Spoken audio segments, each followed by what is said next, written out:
Hey, good morning, wherever you're out today. We hope that the Sierra is in your sights or in your futures. This is Charlie Pankey, your host of Sierra Rec Now podcast and publisher of Sierra Rec Magazine.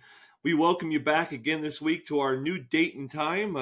We are making a transition from Tuesdays to Thursdays here for our show, just following some advice and some marketing tips, etc.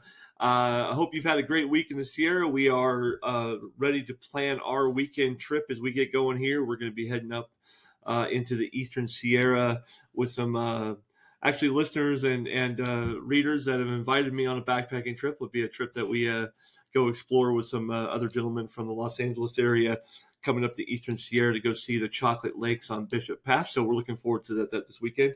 We have a great show ahead of you. No guests today, but we are going to be tackling a little bit of things that are hot on topic right now, especially around Lake Tahoe. And so if you're a Lake Tahoe enthusiast, or maybe you're coming to Lake Tahoe and you have questions about like things like how do you get in Sand Harbor, where else can I go, alternatives, for example. I'm a big alternatives fan for things that get people out of these crowds and dispersed out throughout the Sierra. So we're going to answer some of those questions today on the show for you for Lake Tahoe area. But first, we want to do a little bit of updates and news around the Sierra. If you're looking to go to Sierra to play this weekend, some of the things that we know first. So welcome again. We hope the Sierra is in your sights today. We've got about a 30-minute show today.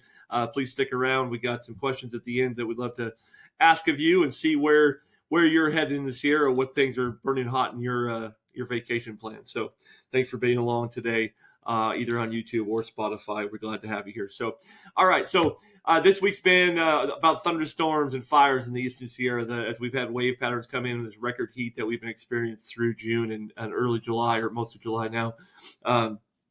The thunderstorms have come. It's kind of that transitional season where we're starting to see a little bit of cool down. We'll probably have another hot spell begin before September here, but the thunderstorms came through, and we have fires in the Kern Valley, Kern River District, Golden Trout Wilderness, Kern Basin down there. Big fire that's closed down the Kern Canyon this week. So that's big news down there. We've have fires that are up in Plumas County, up by Gray Eagle, Portola area that are burning. Interesting, they have say 0% containment, but it hasn't grown without the out of the mountain too. But it's really a lot of concern. That area just north of there was the Dixie Fire a couple years back that burned so much of the forest. So we're watching that, and a lot of prayers for members out there. So the fire season right now is something we're dealing with. We don't see a lot of smoke here in the Carson Valley yet, which is kind of surprising for how much smoke's being blown around. Usually we're like a dumping bowl for smoke, so it's like the wind patterns are adjusted and shifted apparently just a little bit. But if you're heading to the Sierra this weekend, smoke and fires or something, you probably need to take a look at your route, where you're going, make sure there's no fire danger in the area, understand what your air conditions are going to be, and it's just that kind of year and season in the Sierra. So make sure you're taking a look at wherever you're going. So if you're going to Lake Tahoe, for example, right now, we're not seeing smoke. We have storms every night. We've had a thunderstorm and power outage here in the Carson Valley every single night this week. Tahoe has seen some amazing sunsets, but it comes after a thunderstorm, so people have to leave the water and get inland around that 3 to 6 o'clock range, right in there. So Tahoe's a little bit of transition right now too. The other thing in Tahoe is going right now, there's a search for a missing man in Desolation Wilderness. I haven't seen an update on that, but I believe they're still out searching for the older gentleman who got lost. Families up there looking for him, so our prayers go out to them too. So hope they are able to locate him. There's a section of Desolation Wilderness, if you've never been in Desolation Wilderness, that we see a lot of people get lost in. It's actually kind of towards that Meeks Bay area. As you're going towards Loon Lake, there's a section in there. For whatever reason, it's an area where a lot of people have to go off trail, or they go off trail, and we end up losing a lot of people in there. And I do not know for sure that's where he's at. Okay, he could be over in a Lake Hello area for all I know. I've heard some crazy stories about people getting lost in Desolation Wilderness that just don't make sense to me. But I'm very good with that map, being a volunteer in Desolation. So understanding how people get to one section, another section at nighttime is sometimes a little confusing to me. But I have to remind myself also that a lot of people are coming from valleys. They're used to the mountains and terrains and how the terrain can change. So ultimately, we're just at prayers up there. So what I want to do today is we transition out of news and we go into hot topics for Lake Tahoe. I want to talk about crowds. All right, it's something that we're dealing with. we're learning to deal with this week. Unfortunately, in Incline Village, they had a sewage spill on one of the roads that has closed down more beaches in the Incline North Tahoe area. I don't know if it's Incline, but North Tahoe area. And a lot of those beaches are private, but it's affecting traffic up there.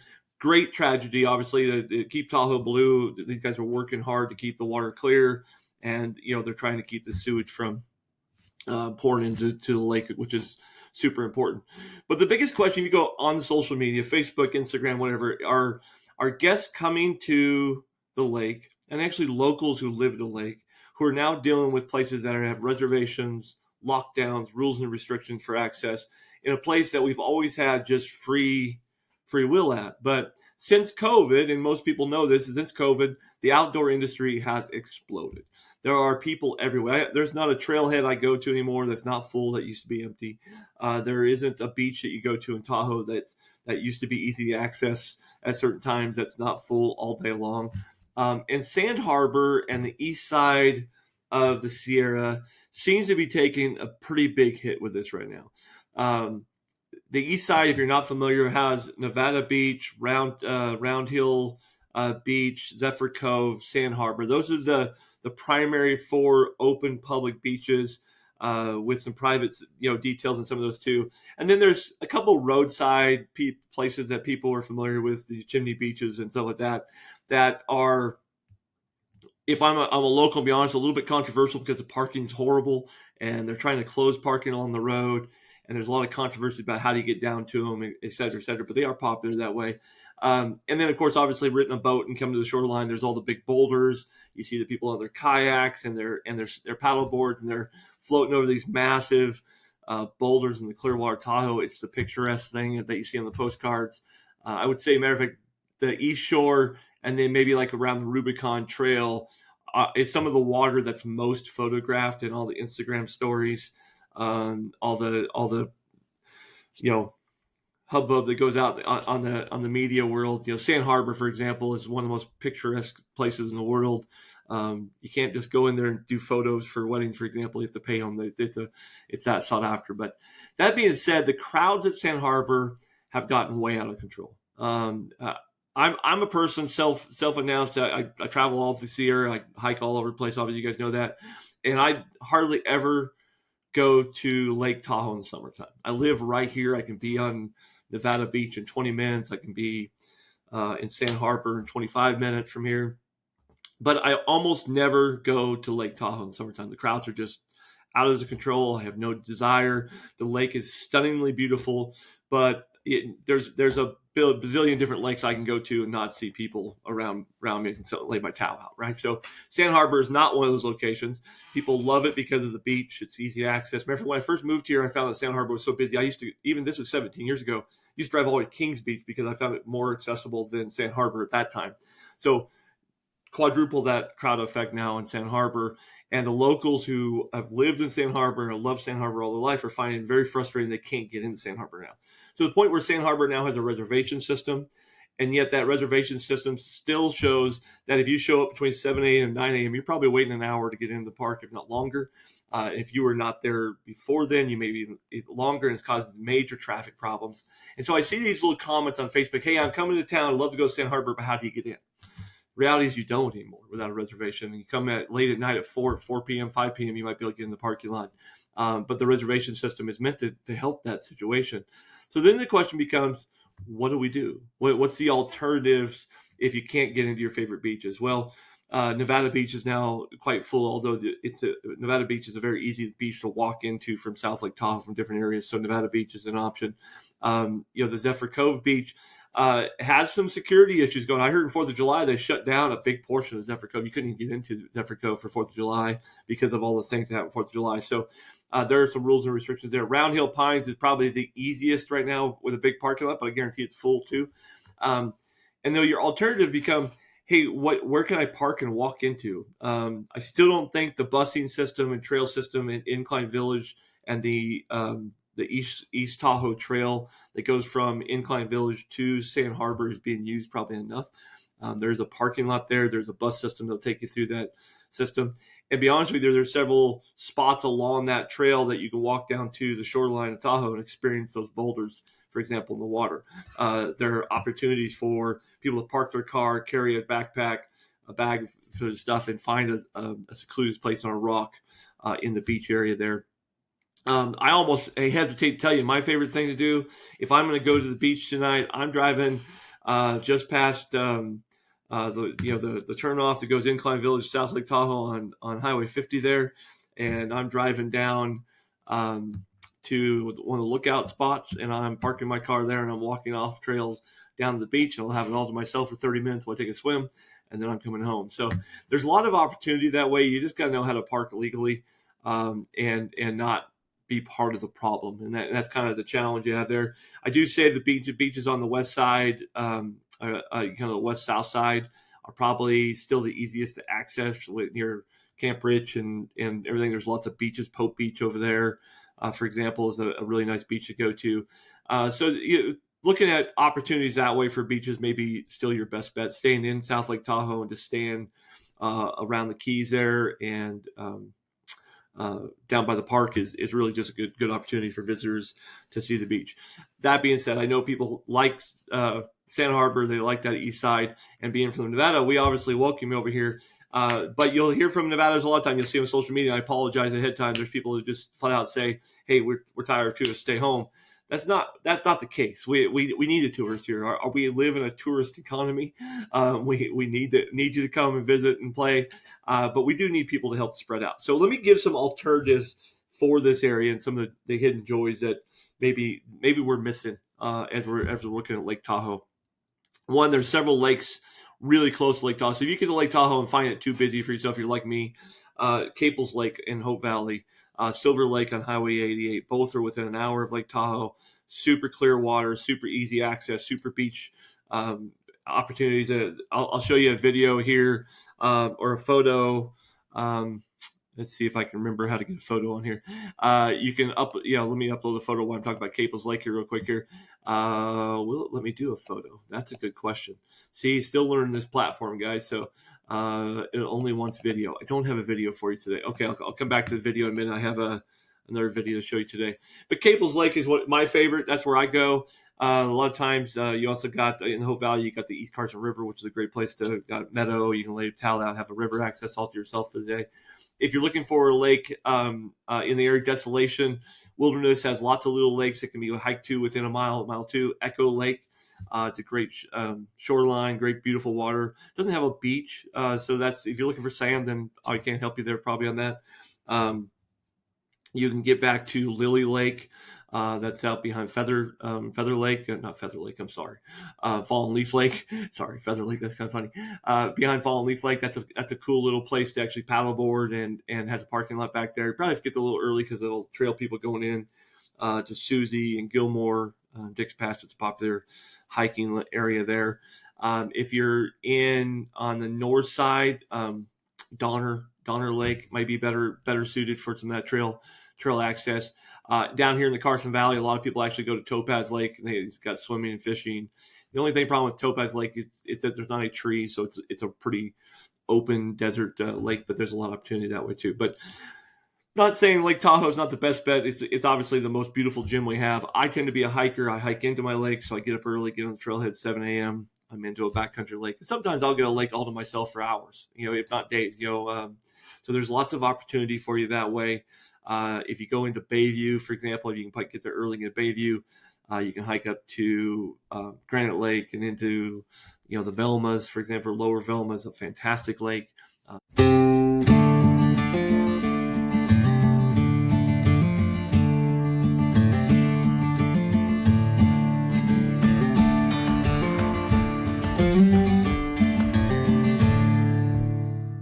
Good 5-mile hike, but it's a great place to go. So those are kind of some things you can look at. I personally love Caples Lake. I love going to Caples Lake and parking on the east shoreline. There's a fisherman's access parking lot right there. It's hardly ever got a full parking lot, and several user trails that hike down to the lake.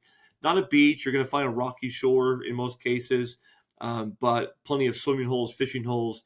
I have a cove down there that I usually get by myself and my dog. Just a great open space for a family. So that's kind of one of those hidden joys. The other thing I love to do on the east side is explore around Spooner Summit. There's Spooner Lake, which I didn't know was a fishing and float tube lake. I was up there 2 weekends ago with a group of guys, and there was a bunch of float tubes, guys fishing. Had no idea that Spooner Lake, all the years I've lived here, I just thought it was a lake you walked around. So that's really popular. But one of the other things I did this couple of weeks ago on that same trip, is I'll show this video to you here, is that we made the off-road trip up to Genoa Peak for this view here. So let me show this to you here. So, oops, let me turn this live here. Genoa Peak hike. Took that road all the way up here, which was hairy. In my truck. It was a hairy road. That off-road vehicle probably did better. But we're heading up Genoa Peak. Get one of their peaks here. 2 peaks in a weekend for me. Yeah, that's not something I do very often. I do a lot of peaks, but this little trip here was pretty awesome. You can go up right out of the split off on Highway 50. So if you're coming out of Carson City and going up to Tahoe, the split off in North Tahoe and South Tahoe right there, we go into Cave Rock. There's a Forest Service office where you can get boat inspections right there. So right behind the Forest Service office or the garage there is a dirt road. It's actually a really easy traveled road. You do probably need 4-wheel drive clearance after a little while, but it just kind of drives up in the backcountry. Definitely want to use your maps. There's a couple offshoots. You have to kind of know which direction to go up there, but it's a nice travel route. It goes up to Genoa Peak. At the very end, it gets very steep. I definitely needed my 4-wheel drive. Definitely needed clearance with some rocks and stuff. It was interesting. The day we went up there, they had a backcountry marathon through the mountains, and these ultra marathons were running up this dirt road in the extreme heat. It was crazy, and we were driving by them. They did not want to move out of my way because they're putting in effort. But we did get up the top. It is an amazing view from up there. If you've never had the opportunity, you can see over the Carson Valley. You can see back down Lake Tahoe. A lot of people will hike the Tahoe Rim Trail through that section that covers Spooner Summit to Kingsbury, for example, a place called the Bench that gets that same view, that broad 180 view of Lake Tahoe, if you will. So you can see from shore to shore. It's just a gorgeous spot to kind of see the range. And you saw in that video, again, there's that panoramic that you get that's quite unique. So if you could come to the Tahoe, there are rentals in South Lake Tahoe. You can rent the off-road OHV vehicles, and they'll just give you a GPS and a map, and you can just hit these back roads from Kingsbury up there. It's kind of often that we forget that this whole mountain range on the eastern side of Lake Tahoe, they call it the Carson Range, at one point was completely logged. I mean, it was stripped bare by Virginia City and the gold mines, and they had a whole log chute system that came off the range and over to Virginia City for water and timber. And now the forest is regrown. It's got a beautiful landscape to it, but there's logging roads all throughout these slopes, and we don't use them very often. And maybe that there's regulations for a purpose. Matter of fact, you need to really check your OHV regulations before you do this. But the road I was on is open. It's an open travel for OHVs, and so with my pickup truck, 4-wheel drive, I made it up there clearance. Got jostled around a little bit, but really pretty easy drive. I did find an old car up there in the middle of nowhere, probably back from the logging day, that rolled off the road. It was kind of cool to see those relics up in the woods. You don't expect them, but there's one section that the entire forest floor has kind of got this green manzanita cover, really short, with some trees growing up. Look at me, a fire had gone through at one point. It's got this real beautiful view. And surprisingly, I saw a for sale sign up there. So it's like, man, that would be a great place for a little summer cabin, right? But got these little great places up there. Highly recommend if you're into off-roading or have the ability to go off-road, to look at this road at Genoa Peak. It's definitely a pretty special view. It's a good place. There is a working equipment on Genoa Peak, so you got to be respectful up there. There were boxes for internet and TV and stuff, and I'm sure they're being videotaped the entire time up there. But again, it was worth the view, and it is open for people to do that. So why I'm at it, and it's just because we're talking about the Carson Valley, and I live right below Genoa Peak. I want to shout out to our sponsors, Visit Carson Valley, and the open spaces we have here in the Carson Valley. It's one of the reasons I live here. It's such an easy way to get out and explore not only the Carson Range, but the historic towns of Genoa, Minden, Gardnerville, and all it offers for us in a local community. And then I just read an article on their website about off-roading in the Pine Nuts, which is on the east side of us. So if you're looking for a place where you want to bring your golf clubs, you want to bring your OHV vehicles, you want to go hiking, you want to spend time at Lake Tahoe, the Carson Valley is a fantastic valley. We live here. We love producing Sierra Rec Magazine from here, but it's really our base camp into this year. So I want to shout out to them. Thank you for our sponsors at Visit Carson Valley for sponsoring this podcast and the show for the year. And we look forward to bringing more of their content to you. So, all right, let's transition our last 10 minutes here together. Let's talk about weekend plans in the Sierra. It is quickly approaching the end of July, which means backpacking season is in full force. Family vacations are starting to get their last family vacations in for the summer before kids hit school. I heard football practice has already started for some people, so maybe your kids already started football practice and you're just kind of looking to get those getaways going. So there are opportunities still in the Sierra to vacation and camp. Myself on Friday, I'm going to go down and do a little boondocking down in the Mammoth region. And if you're not familiar with boondocking, that's where you're not going to campground. You're using BLM, which has open land where if you can just find a suitable spot along the road that's been used before, and you can camp along the roads there, sometimes for free, sometimes there's little fees, depends on where you're at. So I personally will be heading down there. A lot of opportunity up in the Caples Lake and Silver Lake area for this summer. I had some people, because of the moon this weekend, have asked me about, hey, where can I go get good Milky Way pictures this weekend? I suggested Cape Horn up on Ebbets Pass would be a great spot, I think, to do the Milky Way, the big sky above Lake Alpine. The other place I've been to is Winnemucca Lake at nighttime. It's an easy hike in at 2 miles in the evening, and Winnemucca Lake's got Round Top Peak, which is good, kind of a fun peak to take with the Milky Way. Honestly, I think you probably could go Caples Lake as well. There just isn't that much traffic on Highway 88, but Highway 4 would be just a fantastic place if you think about that. I personally have been invited by a group of gentlemen from Los Angeles who are longtime readers of our magazine. We're heading down to the Eastern Sierra, Bishop area. Looking forward to it very much. If you know anything about me, one of my weaknesses in coverage is the Eastern Sierra, because as I come from the Carson Valley, it means I have to pass Yosemite. And so I'm a little bit proud of myself this weekend, because I actually have reservations for Yosemite this weekend, but I couldn't pass up the opportunity to go down and hang out with these guys and backpack into the Chocolate Lakes on Bishop Pass. Never been down there. I've never been into that region of South Lake, if you will, and Lake Sabrina. So look forward to go down there. I'm going to go down Friday night again, like do a little boondocking, so I can get up and take some photos around Sabrina Lake and the area before we go backpacking in, and enjoy the weekend. Just a quick backpacking trip. It's an easy backpacking trip, just a few miles, a couple thousand feet of elevation change, obviously, with Bishop Pass region. But we look forward to getting out there and experience the Eastern Sierra for the first time.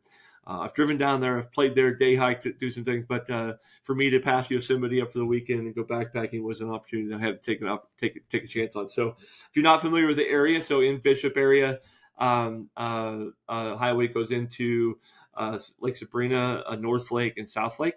The North Lake Trail, I've been told by Ranger Station before, is actually probably a more popular trail location. It goes back into some lakes that people really seem to enjoy for backpacking. South Lake's a little less traveled.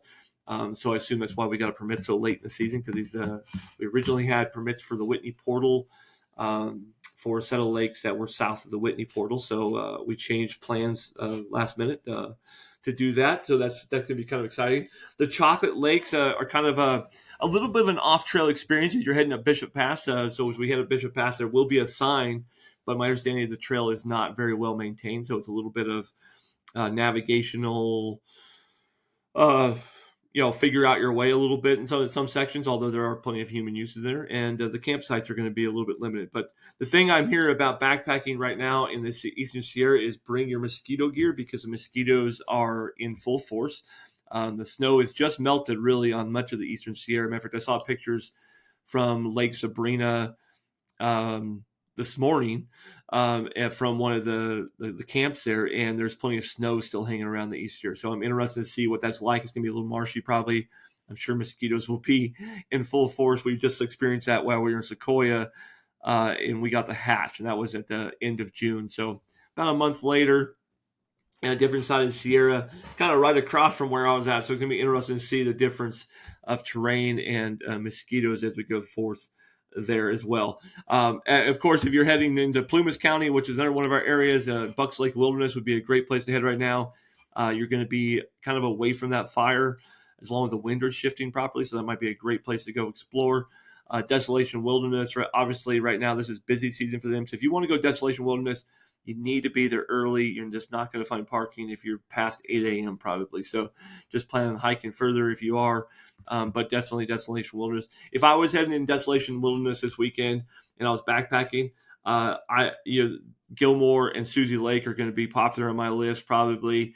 Lake Aloha is popular for everybody, but if I'm going to Lake Aloha, I'm going to Ropey Lake or Lake of the Woods. Desolation Lake, which is a little off trail, but the crowds at Lake Aloha just turn it off for me. I went to another against like Lake Tahoe, which is a super beautiful body of water, but I'm just not a person who wants all the crowd. So if you're into the party, that's where you go. If you don't want the party, then start looking for other places to go around there. I might go over to Loon Lake actually and hike in a little bit that direction. That might be a good interest point there.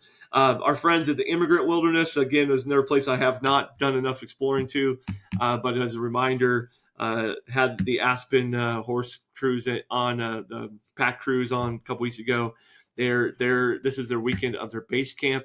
Their base camp is set up so you can get a horse and get taken in 10 miles, dropped off at base camp. They'll pick you up 3 days, and you have all the fishing and hiking you want to do. So that's another opportunity for you on the east side of Sonora Pass. Levis Meadows Pack Station is another one of those places where we absolutely love going in there for a day ride back in. They have the same pack system that you can do that as well. So packing in over the weekend might be worth it. And both those places are people that you could call today and make reservations for the weekend. They'll get you into the mountains, probably those horses. So that's a really good opportunity for you this weekend. Event-wise, for all I know, it's a pretty slow weekend for events because next week is when the Hot August Nights will kick off in the Reno area. Virginia City will have Hot August Nights, maybe even this weekend some Virginia City stuff. But Reno area is going to start pumping. This whole area on the east side will be Hot August Nights going into August. We're looking forward to that. All the motorcycles, cars will start showing up, and we'll be in that festival season as we move forward. So that's kind of a rundown. Obviously, South Lake Tahoe, there's live music in South Lake Tahoe all over the place. You can go to visit South Lake Tahoe. You can see the music calendars. I know the guys, what's the name of that beach? There's a beach right in the middle of downtown South Lake Tahoe that has a little tiki bar hut. They've been doing little parties on the beach. They've been packing them out. So that might be another option for you there coming to look for guests. But if you're like me, you're looking for places to get away, backpacking options definitely are available. You got to probably be looking at wildernesses that don't have a quota right now to really get out. A lot of quotas probably are taken. So Desolation might be hard this weekend because you need a permit. You need a quota permit. Don't go be one of those people that just skips the system because you think you can. Let's follow the rules. That's how we prevent these big crowds. Go to Carson Iceberg Wilderness. Carson Iceberg Wilderness is so highly underrated for quality of backpacking opportunities. You got major river corridors that you can camp next to. You got meadows that are just, you'll be by yourself all night long. Wildlife, you got the whole thing. So Carson Iceberg Wilderness, high route would be a great route to go on. You can come out of Bridgeport and go up Sonora Pass and come to the backside of Carson Iceberg Wilderness. Lots of opportunities at Carson Iceberg Wilderness if you're looking for them. I believe Hoover Wilderness is one of my favorites. Peeler Lake might be a great opportunity this weekend if you want to get out of the crowd and get past Barney, get to Peeler Lake. That might be a great opportunity for you. 20 Lakes Basin, still so highly underrated. The only problem with 20 Lakes Basin is not enough tree coverage, so you're going to go out there and you're going to be exposed to sun all day. We'll talk about some of the most gorgeous lakes in the Sierra flat out. So look at some opportunities like that this weekend as you get out and explore. If you see us down in the Bishop Trailhead, say hi. I'd love to see our guest here. So let me finish this show today with a few questions, all right? And here's the questions I have that are kind of playing on my mind as I'm coming into August and fall. I have a very big fall season planned out with my family. We're going to be traveling to Canada. I've got a backpacking trip in Yosemite. That's a dream vacation for my son and I that we're going to be doing Tuolumne to Yosemite Valley backwards, but through the high camps and go up over Vogelsang Pass into some of the lakes in the backcountry there. And the thing that keep coming to mind is when do you know that you're pushing it too far in your adventure life? I just drop your answers down below if you got a chance to comment here. The one of the things I've been thinking about is I'm still 54 years old, still young. I can hike plenty more years. But as I start to balance work life, family life, my adventure life, when do I know that I've pushed those boundaries too far from balance? Is there a balance in our outdoor adventure life that we need to find with our regular life? And here's why I bring this up. I started thinking about it a little bit today about friends. These gentlemen who invited me backpacking. Really, if not the first, the second, within the second time I've actually ever been invited on an outdoor adventure trip by other people. I've always been the person that has to invite. I'm always the one that plans and organizes. There's nothing wrong with that. But I almost said no. And I almost said no because it's been a busy summer. I've been keeping myself busy running out. And it's like, at what point is my responsibility to my wife and my regular life need to take over? And I am an Enneagram 7, so next adventure is the next great thing. And so that's part of who I am as a person. And my wife, she's great. She's the one that originally told me, hey, you need to start digging into this lifestyle because it feeds you so much. But one of the questions I started to ask is like, okay, when do I know what that boundary is? What's a healthy boundary? And so that's my question for you. Do you find that you have healthy boundaries in your outdoor adventure life? Do you feel you need a boundary on your outdoor adventure life? I followed several people on Instagram over the last couple of years. They've all kind of seemed to reach a point where they do crash and they pull away. Various different reasons. Sometimes it's social pressures online. Other times it is they just get burnt out. And they find these other categories of life that they forgot they were missing, right? Whether it be time with kids or relatives or time in their backyards or whatever. For me, it's always just time at home with my wife and just taking it easy for a week and almost forget how enjoyable that can be. I just can't do it all the time, right? So I'd love to hear your answers. I'd love to get the feedback from our crew. Let me know how you like our shows and any topics that you want me to cover. These questions like Tahoe this weekend. I'm trying to get better at answering questions in the show. But I really would like to know your thoughts. Should you have boundaries for how much you go out and explore? Do you have boundaries? Do you think you're keeping that healthy boundaries? We're hitting the fall. So I hope you're having a wonderful weekend. And with that said, I hope the Sierra is within your sights. I hope plans that are coming up in the Sierra are exciting for you. And by all means, I want you to know, hey, if you need to know where to go or want to go, feel free to email me. The reason I started this show is I want to help people find more of the Sierra instead of going the same places and not knowing what's around them. I'd rather try to help. I don't know all the answers. I can't go everywhere all the time, but I've been up and down the Sierra. I've crossed this way. I can give you plenty of tips and ideas of places I love going, and maybe that'll help you along the way too. So have a great week wherever you're at. Hope you enjoyed our new show slot, and we will catch you next week on the Sierra Rig Now podcast. Have a great week wherever you're at, and hope you'll enjoy Sierra Rig Magazine this week. Share it with friends. Have a good day, guys.